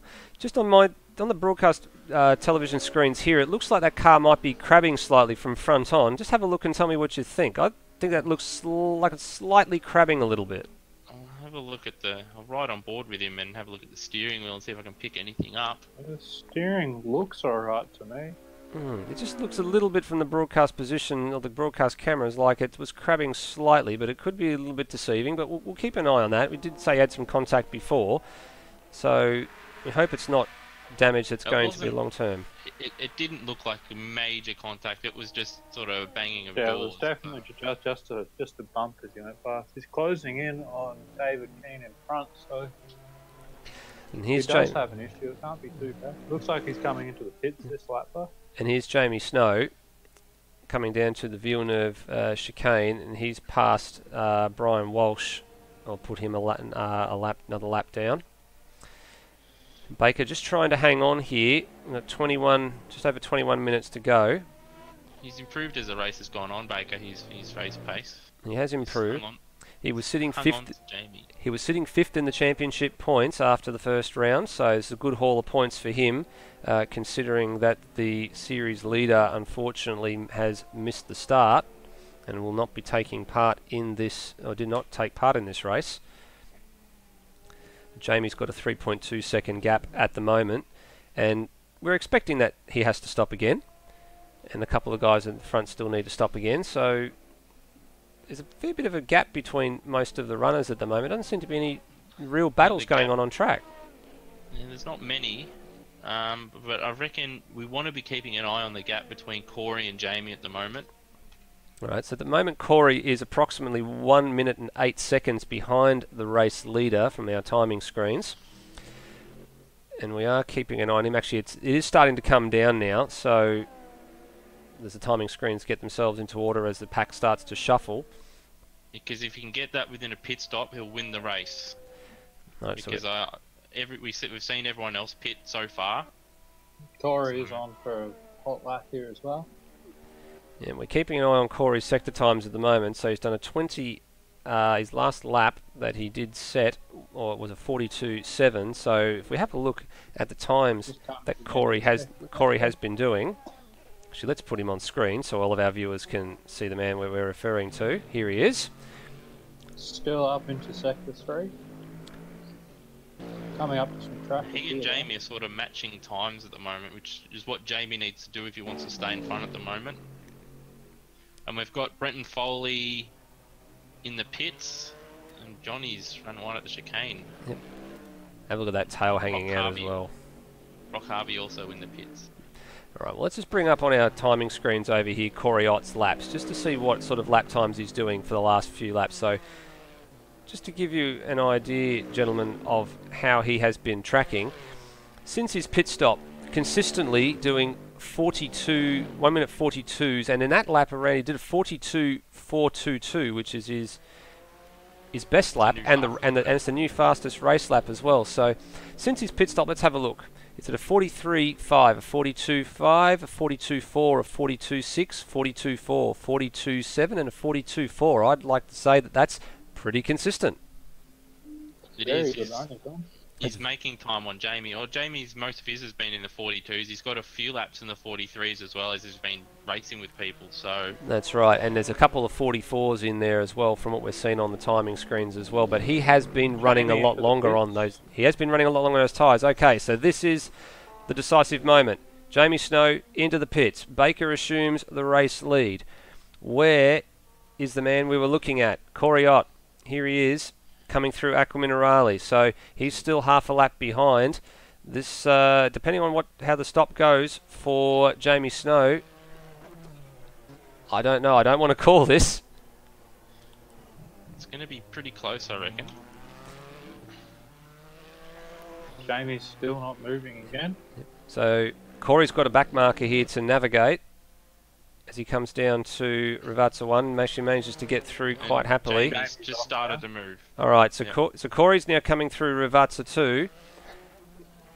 And maybe right on him here, depending on what happens. And where's Jamie? Jamie's just in the pit, on the exit of the pit lane, I think, at the moment. So there he is. So the gap is it visual?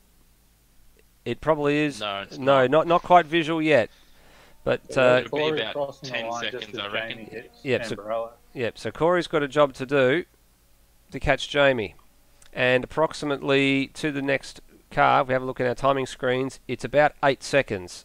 Now it's coming down to actually 7 on your timing screens there, so we're going to be watching that over the next 17 laps. Do you think it's possible for him to pull in 7 seconds over the next 16 and a bit minutes, gentlemen? I think with Jamie on the fresher tyres, it'll be very difficult for him. But He may not have put fresher tyres on, that's what we don't know. He might have kept the old tyres that he had on from the stop under the safety car, just to save a bit of time. So, Well, we're watching the gap on the screen here as we watch Jamie Snow navigating Aqua Mineralia heading up the hill. It's stabilised at around 7 seconds, and Jamie's just ever so slightly gaining a little bit of time on Aaron Thomas ahead, but it's not being made in leaps and bounds. we've got Baker in the pits. All right, so Baker's in the pits, so that will then cede the lead probably back, and Johnny's coming in as well. So this now cedes the lead back to Aaron Thomas.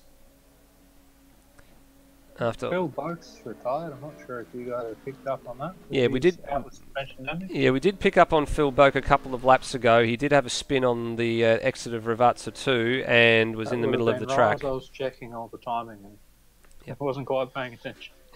Well, Aaron Thomas assumes the lead of this race with just under 16 minutes to go. Jamie Does Snow's... he have to pit again? Well, that's the thing. Some of these guys may be looking to try and stretch it into a one-stop if the safety cars have done enough for them.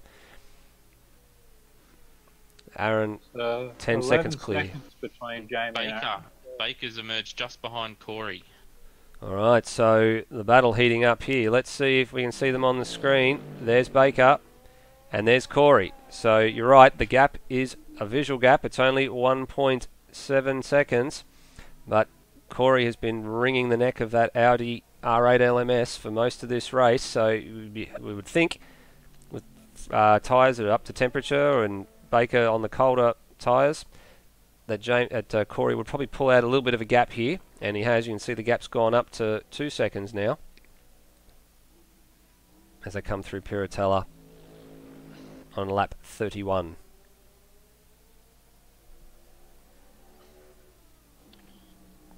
A little bit of a lull in proceedings here as everyone starts to shake out. Corey's actually registering that he's on a very, very quick lap at the moment. So let's keep our eyes open and see what sort of lap time he does. Couple cars within a few seconds of each other, but no real battles going on at the moment. But towards the end, when all the strategies start to even out a bit more, it could close up a bit. Yeah. So only the 3 retirements so far. Greg Nangle very, very early in the piece, lap 1, so hardly got a look in. Luke has actually retired after that spin at Aqua Mineralia. Aaron Thomas in the pits. Yep. So Jamie Snow's just taking the lead. So Jamie Snow to the lead. Corey Ott now comes across in a 42.3, and that's a new race fastest lap.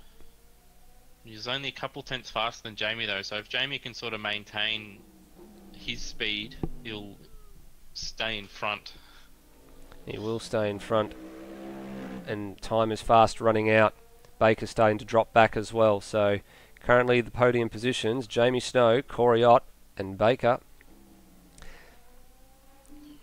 Brock Harvey's just behind, it's not far behind Baker either. Yeah, so Greg Turrer is the next man in 4th place.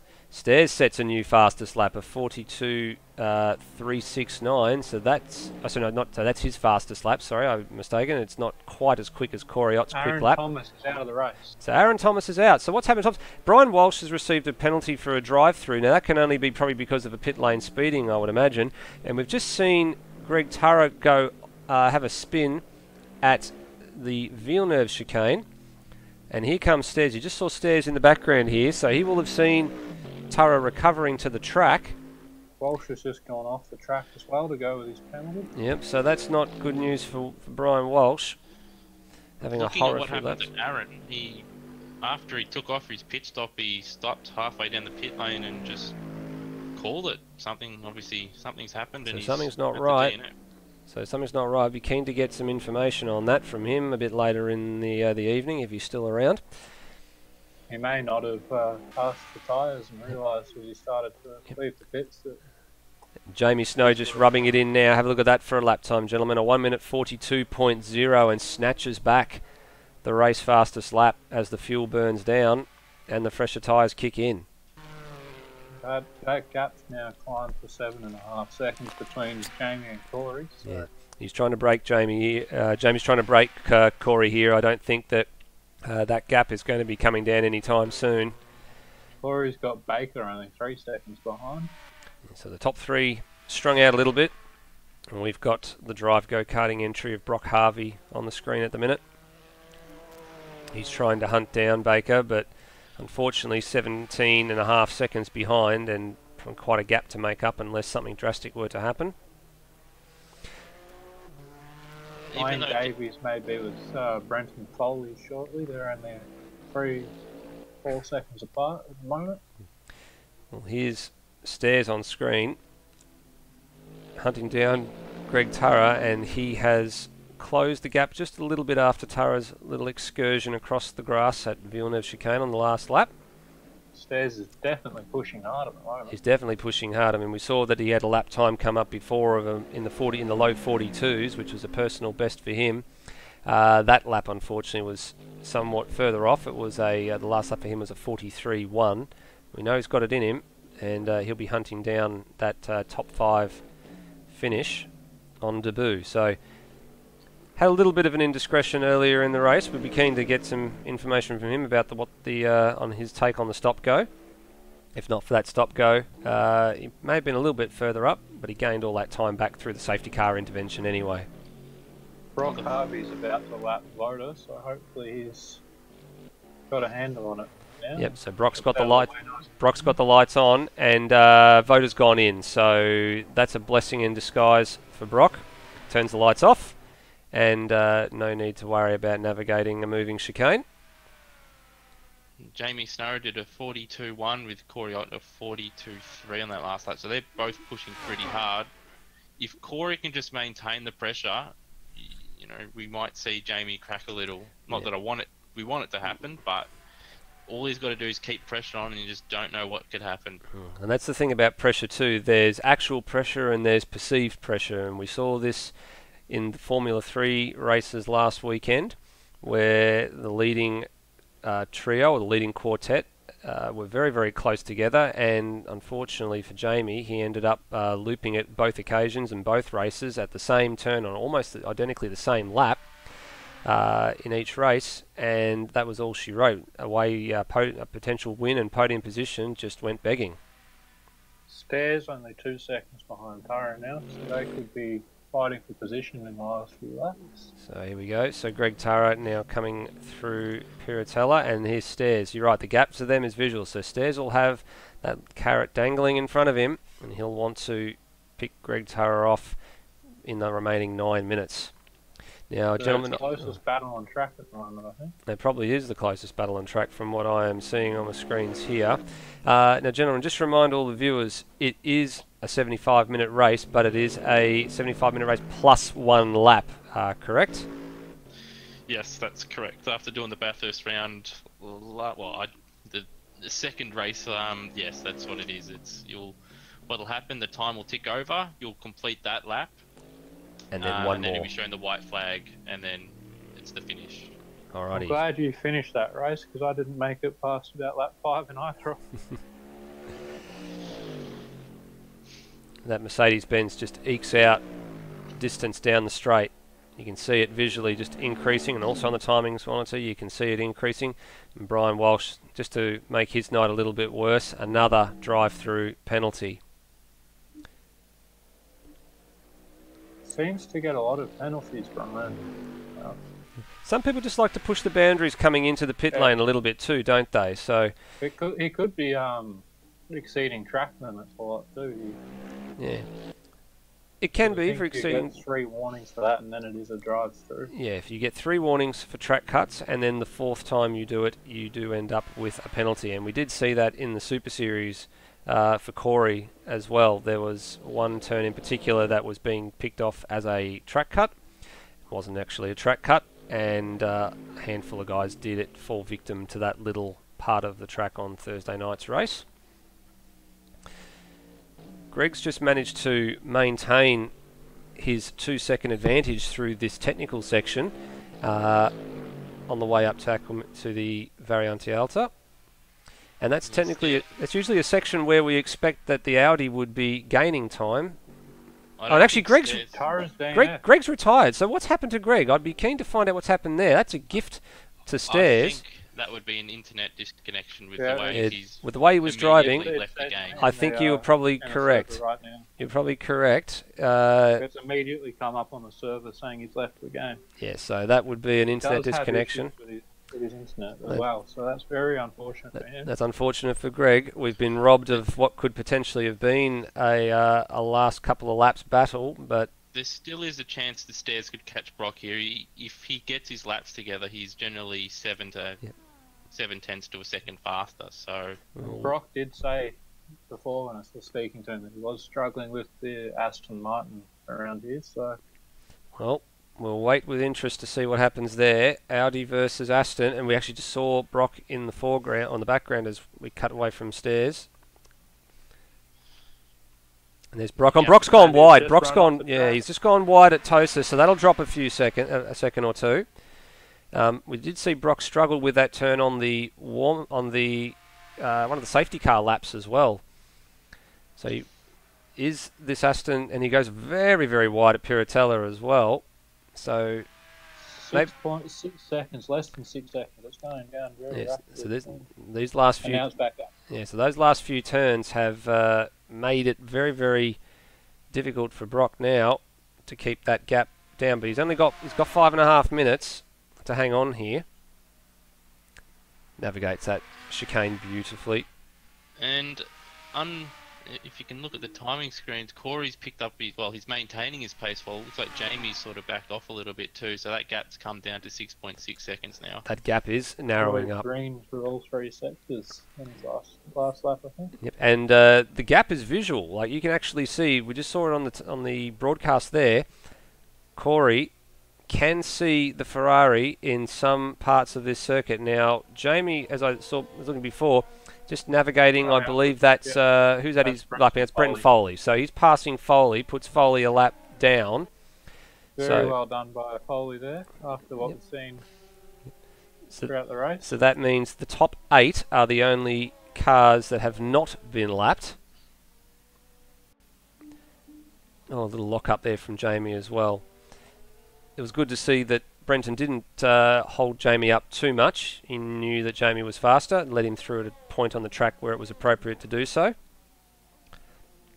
And you see Jamie's got his act together through that chicane now as well. Same line as what Aaron Thomas was taking earlier.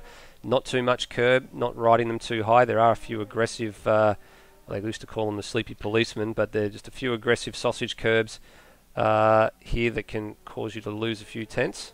The gap has come down though, it's now 5.8, so he's lost a bit of time again on this lap. Yeah, the gap is still coming down. And there it is, you can just see Corey in back of shot going through Ravazza 2.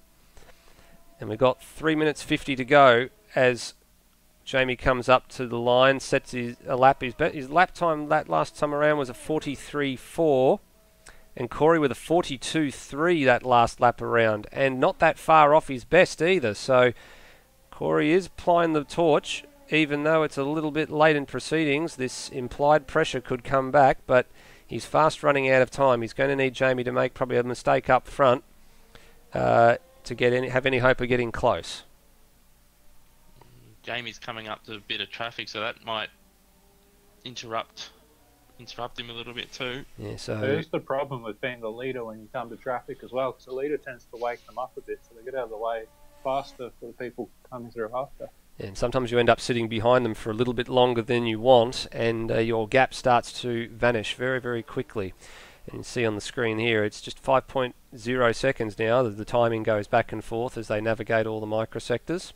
It was 0.3 Corey gained in that first sector again. So yeah, he did too. Look at that. More time. 29.1 versus a 29.4 for the leader. So, and look at this. If we go back to Corey, Corey's coming up to Brenton Foley at the Variante Alta. So Brenton will probably give him a little bit of a tow down this straight here. No, he doesn't. He actually pulls over to the left, lets Corey through. Corey didn't lose too much time there. He actually looks like he gained a bit of time actually too. Got a bit of a slipstream because it's down to look at the time difference. The time's come down to under 4 seconds or close to 4 seconds now. Yeah, it's dropped another. He lost another 4/10 in the mid sector there. All right, so here we go. Jamie back to the front. David Keane, I think, has just been off the track. He was, I think, 2 seconds away from Matthew Schwartz. Someone's pitted there. So who's in the stop? Who's in the pits at the minute? Corey is in the pits. So Corey's in the pits. What's happened? He didn't make it. That promotes Baker up to second position. So Corey's in, and I think it's a splash and dash, gentlemen. He's actually the car's not up on the jacks. This is a splash and dash. It is. That'll give Brock Harvey a very strong chance of getting a podium. It does. So Brock's coming out of Rivazza 2 now and down the straight. So let's have a look. So where's Corey? Corey's still in the lane. Brock's going to shoot past. He's got lap traffic as well. And he's Corey's just at the exit now. Corey's just at the exit now. And there goes the lap traffic. And this is going to be mighty close. Yep, Brock's just got him. Jesus, Corey's going to be fuming under that helmet. But he's got a minute 15 plus 1 lap to get past the Aston Martin ahead of him. And on top of that, they've got lap traffic ahead of them, which is Brian Walsh, that they're going to have to navigate as well. Brock was run wide there. It's opened the door. It does. He's defending. Yeah, he's gone defensive. He's gone defensive. The traffic's a little bit further away, but Brock's gone defensive. But that turn hasn't been kind to him over the course of the race. And Corey's got a bit of drive out of Tosa. Can he get alongside him for this one? No, he slots in behind. Brian's going to have to pull over somewhere and let these guys through, and he does. That's sensible. That's well done by Brian. That's he's very well done. Very good at getting out of the way, but when he's got multiple cars coming together, he can cause a few issues when he gets in the way. Brock's driving in his mirrors at the minute. Next opportunity for Corey's here at the hard stop at the Variante Alta. Brock just drives a little, not quite close enough, and Brock just drives a little bit defensively as well. Takes a bit too much curb. Corey gets a run from the outside here. Closing. I think his best opportunity is going to be into turn 1. I think his best opportunity is going to be into turn 1.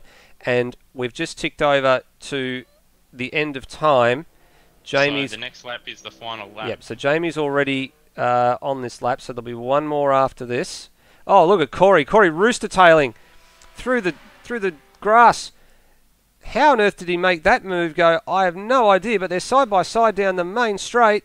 Brock's gone the defensive line to the inside. So Brock's got the high ground unless Corey wants to go deep under the brakes. And they're going side by side here. Oh, a little bit of a love tap, and they squabble. They give each other room, but Corey's on the outside. Brock still holds the high ground. Oh, look at Corey. He's in the grass. He doesn't want to be there, and he has to cede position. So he's got... Brock's locked up, though. Yep, and... is he going to send it? Oh, he tries to go to the outside. Brock's gone defensive again. Get him on the switchback. And as the Audi got better drive. Brock got on the accelerator too early there, and it's forced him wide. And Corey should get this done, I think. And Corey's got the high ground now for Piratella, and he doesn't do it. He doesn't do it, but that's very well respecting each other. Look at this. Corey, lights on. There's an opportunity up at the team. Yep, this will be the next opportunity for him. Brock's gone to the outside. Now Corey's got the inside, so Corey will have this done if he can hold him under brakes. Oh, no, Corey, they took evasive action. That's really well done. And Brock's been handed a penalty for taking the evasive action too. He took it too far.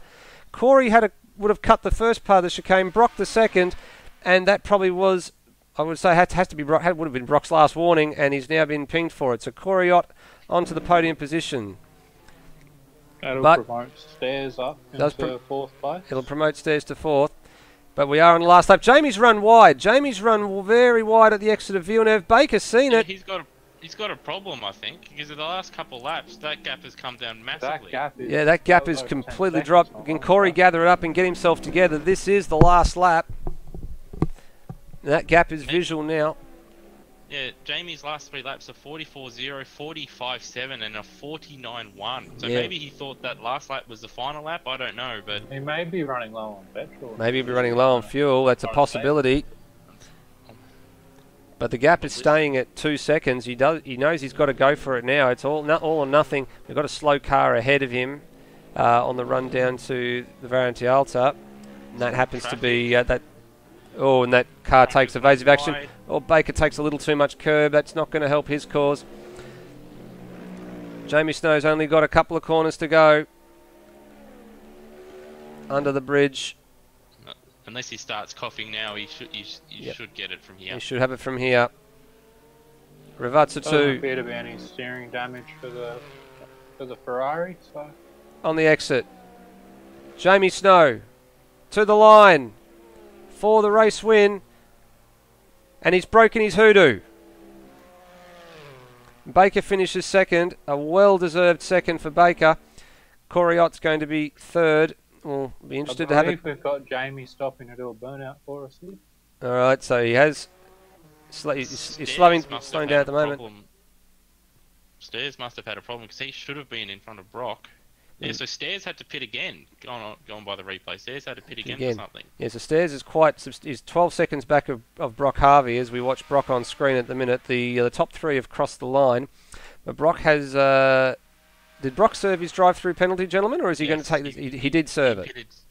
I'm pretty sure he pitted straight away. Okay, so the only other thing too is if you don't serve your drive-through, you do cop a time penalty at the end of the race. I would have thought generally you get 25 seconds or something like that added to your time.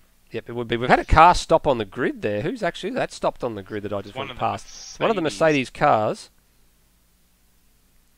So Brock finishes fourth. It's Cracker. So Cracker possibly out of fuel. He's out of fuel. That engine's not running. There's Stairs finishes fifth on debut for Stairs Apex Rewing Motorsport. So Schwarz is 1 second behind. Oh, he's dropped off. He was. Yep. So Schwarz and is it Schwarz and Johnny? Right yep. So Schwarz was right behind David King, but about a second behind him. Yep. So Schwarz finishes eighth, and that was the last of the runners who were on the lead lap. We only had 8 cars on the lead lap after all of that. Ryan Davies just coming across now, and then we'll have Cracker and Voda. Cracker's stuck. He's not going to make it. He's stuck. Yeah, so Cracker's not going to make it. There he is. He's just he's not going to cross the line. So the question will be whether or not he ends up being a classified finisher out of all of this. Cracker was out of petrol. Yep. And Voda's now crossed the line. So the last man to complete the laps has crossed the line. And Voda finishing 12th for Nissan Nismo GTR. Your race winner though. And there's a few burnouts. We just see Corey doing a little burnout at the top of the hill. Jamie Snow is your race victor. And, gentlemen, he's finally broken through. I am so happy that I finally managed to get through a race. And speaking of the devil, here he is. Jamie, He's just snuck in on us. He just snuck in on us for an interview. Jamie, you have said in the last couple of rounds that you're someone that feels like you've been it when you shouldn't be binning it, and it's something that you've wanted to correct. You've finally broken through for your first win. Congratulations, mate. It looked like there was a bit of a battle there for a while when Corey was applying the blowtorch to you over the last few laps, and did make a few mistakes, but you managed to hold your nerve. Yeah, look, both of us were very, very tight on fuel to the point where he actually ended up having to pit, and I managed to just baby it and nurse it for the last few laps to the point where I actually hit zero fuel about a tenth of a second before I hit the finish line. So you were fuel managing on that last little stint? Very much so, yeah. Yeah, I was 2 to 3 gears up on most corners, backing out of the throttle well before I was on the brakes. Just really had to back it down. Yeah, we did mention up here in the box that we could see your lap times were down in the 44s and 45s, and obviously that explains what we were seeing. Tell us about some of the restarts. How'd you go with dealing with the safety car restarts? Because we did see a few indiscretions caused and a few guys ending up with stop-go penalties as a result of the safety car restarts. Was it a nervous time under those restart procedures? For me, definitely. I've never been up the front for a restart before. So, you know, I wasn't sure when I was allowed to go and all of that sort of thing. So that probably contributed a fair bit to the checking up and everything that was happening. So yeah, it was a little bit awkward, but I think it's something that all of us will get better with experience. Absolutely, I completely agree. Experience over the course of time will definitely pay dividends. Now, looking through the race results, who else have we got that's joined us in the commentary box here for a bit of an interview? We've got Stairs. So Stairs on debut finishes 5th. That's a positive start to your series here in AMS Australia, Stairs. How do you think the race went? You did end up with a stop-go penalty on one of the safety car restarts, I believe, as well. Talk us through that. Yeah, well, look, it was a good recovery effort, I think, from considering where I was after the drive-through, the stop-go, in fact. That really sort of killed us. I was up fighting with Jamie and Aaron at the start, so that was good. And then after Jamie hit me at Tamburello, it all kind of fell apart from there. I was in a good position strategically with the safety car and coming into the pit lane, but then I guess with the league I normally race with you would well know at Apex Rear Wing when the flag goes green, you're allowed to overtake. But obviously I didn't peruse the rule book well enough this time and didn't realise that's not the case here, and got a stop go for passing before the line. Okay, so they'd gone green. That probably sounds like what a few people ended up with on the restarts as well. We did see at the very beginning of the race a stop-go penalty issued, obviously for passing before the line. We've seen it a couple of times with the safety car restarts as well. So the rule book, you're right, probably just a little bit different compared to what we're used to seeing in some of the other leagues. You did have to stop very, very late in the race. Did you always plan for a 2-stop, or were you planning to sort of, I had a 3-stop. You ended up with 4 if you count the stop go. If you count the stop go, you did. So were you originally just sort of managing a strategy on the fly, or did you originally plan to go to a 2 and ended up with a 3? That last stop was not a scheduled stop. I guess. Well, I had actually done my maths correctly. The game was telling us it would be a 40-lap race, and then right at the end it told us, oh, no, it's a 41-lap race. And so I had been already quite heavily lift and coasting for the last 5 or so laps just to make that. In fact, I think I was probably down to 0 litres by the time I came into the pit lane on the start of the last lap. So that was an unscheduled splash and dash just to get me to the end. But thankfully, I had the gap, so I didn't lose a position out of it. Well, 5th on debut in the GT3 series is an excellent return. Congratulations to you. Thanks. We've got Corey Ott in here as well. Corey, you were pushing towards the very end and didn't quite get there in the end. Were you hopeful to the flag that you could bridge that gap and were just praying for a mistake up front for Jamie, or were you quite happy to settle for one of the other podium positions? You were very, very quick throughout that, probably in the last 20 minutes, but just couldn't quite get it together when it counted.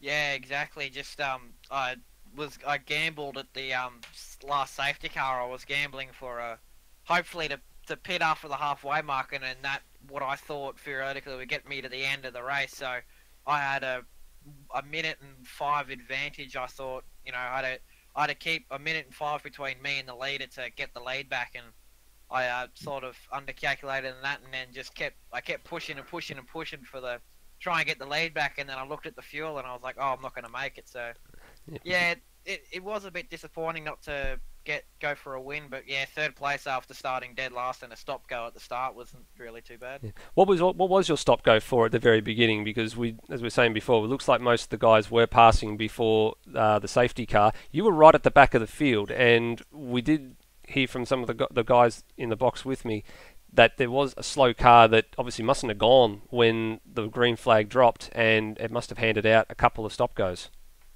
Yeah, it was the Mercedes in front of me in our row, and especially on the other side on the same row. And for some reason they lagged back a bit, and then when they came at the last corner, they must have thought, oh, we're going green this lap, and then they pushed it, then it went green, and they checked up, and I was like, oh, I'll take advantage of this, and passed them. And I didn't know the rule of you can't pass before the start finish line, so yeah. But I was actually really fortunate to get that caution lap 1, so yeah. It did fall very, very, very, very well for you with some of those cautions, especially in the early stages. A couple of guys that ended up with the stop-go penalties managed to catch on to the back of the field, and we had obviously 2 safety cars, and then after that, we never saw another one, and all those guys never got back on the lead lap. Matt and Lewis, any questions for the guys who have joined us here in the commentary box for an interview at the end of the race? We've had Brenton and Brock join us too. No, I've got nothing. Nothing really comes to mind at the moment. Sorry, guys. How about yourself, Matt? You've covered it pretty well, Nether. Well, if in that case, I might very quickly throw to Brock if he's here. Brock, you with us? Yeah, mate. How you doing? Good. So we did notice a couple of indiscretions that came up during the race, and unfortunately, a couple of them were in the hands of someone who's already been issued a penalty in a previous series. Do you think that we're going to need to have a look at some of these again, because some of them definitely looked a little bit ugly from what we were seeing? Oh, absolutely. That's we've decided, or we've made this to race with racing rules and basically looking at the CAMS rulebook for Australia and using that as our guide. So if people have made mistakes again, then they'll certainly be looked at post-race. Probably the biggest thing is that I'll point out now that if you have a complaint, the best thing to do now is to go to Discord and go to the steward's room and put it in and tell us which lap it happened. And then we can have a look at it in the race review tomorrow night. All right. So for all the drivers that are going to watch this stream post race, by all means, don't forget to put your protests in if you need to. I'm assuming there will be a time limit on when protests need to be lodged by, Brock, correct? Usually 24 hours. So, all right, yeah. So within 24 hours, gentlemen, just remember. Well, that is round number 2 of the GT3 series for AMS Australia done and dusted. Your race winner, Jamie Snow. And congratulations again, Jamie. Thanks, guys. Coming up again later on this week, on Thursday, we've got the AMS Australia Super Series race, and I believe we're coming to you from Hidden Valley up in Darwin for that particular race, if I'm not mistaken. So we're looking forward to that race. Just a reminder for everybody who tunes into the broadcast, don't forget coming up on Sunday the 20th of May, the Apex Rear Wing 6 hours endurance race of Spa. And there it is on your screen there. For more information, go to the Facebook page on there. Thanks to Lewis and to Matt for joining me in the commentary box in the absence of Bagsy. It's certainly been a pleasure having you along, gentlemen. Thanks for having me, mate. Yeah, thanks for having me. And we will see you all next time. Until then, drive safely.